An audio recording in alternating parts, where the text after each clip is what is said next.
Let's have some fun with velocity. We've talked about velocity before.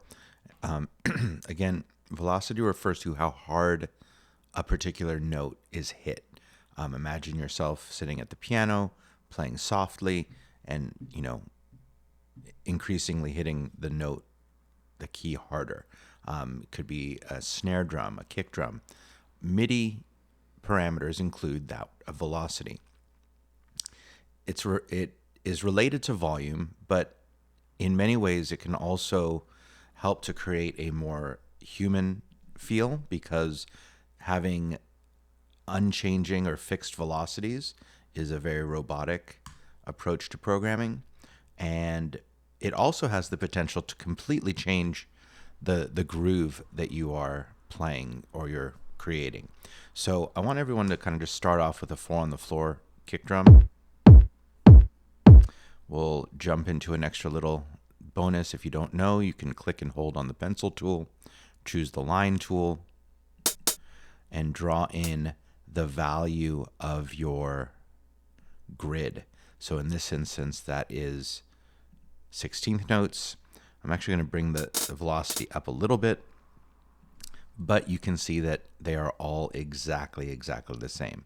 My kicks are at 127, which is max velocity, and it sounds like this.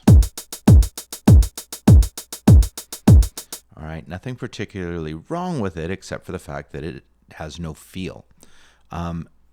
So in this first example, I've gone ahead and highlighted every other.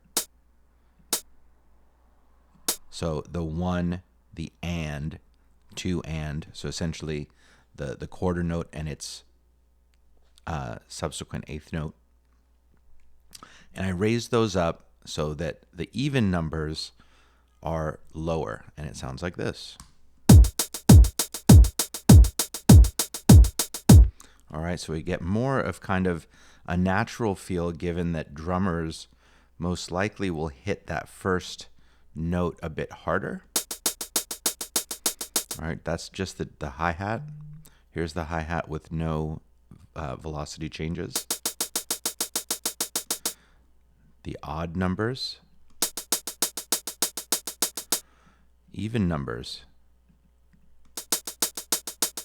Which sounds the exact same once it starts, but with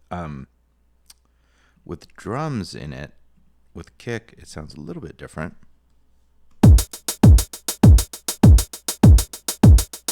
You can hear that upbeat accent. All right, so this is an example where the even numbered, the E and the of the 16th notes are higher in velocity. The last one I want to show you is kind of, almost a bit of a polyrhythmic vibe to it, where I raised the first one and the fourth, and then every fourth hi-hat hit in the 16th notes. So it kind of changes over time. You have the first and the fourth, then you just have the third, you have the second, first and the fourth, third, second, etc.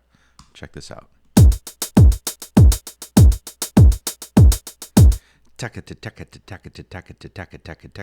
So really kind of totally creates another type of groove. And one thing that I kind of like with this one is to go ahead and even take this and duplicate it over so that pattern repeats. And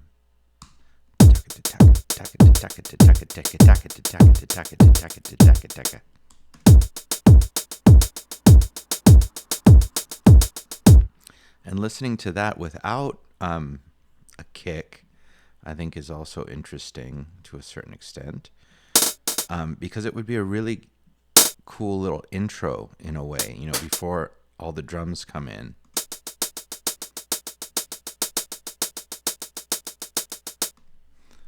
And there's many ways to go about it. So I do want you to have, this poly version, but play around with velocity and see how it can change up your grooves. Try something different.